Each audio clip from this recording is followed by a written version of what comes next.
Un deuxième aspect très souvent ignoré de l'apologétique chrétienne se trouve dans la deuxième partie du verset 1 Pierre 3,15.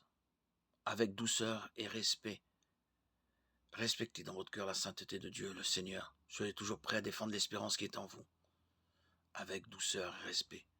Une apologie de la foi chrétienne ne doit jamais être empreinte de grossièreté ou d'agressivité non plus, que d'irrespect. Dans la pratique de l'apologétique, nous devons défendre fermement notre foi tout en veillant à garder une attitude semblable à celle de Christ.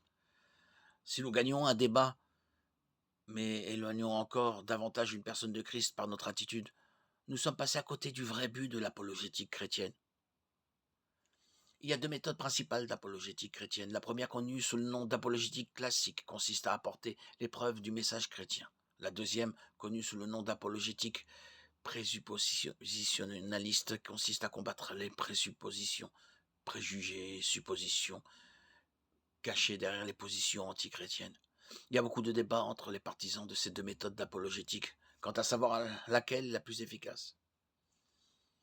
En fait, le plus efficace serait de les employer toutes deux en fonction de la personne, de la situation rencontrée. L'apologétique chrétienne est tout simplement une défense raisonnable de la foi et des vérités chrétiennes à ceux qui sont en désaccord avec elle. L'apologétique chrétienne est un aspect incontournable de la vie chrétienne. Nous sommes tous appelés à être prêts et équipés pour annoncer l'évangile et défendre notre foi, ce qui constitue l'essence même de l'apologétique chrétienne. Matthieu 28, 18, 20, 1 Pierre 3, 15.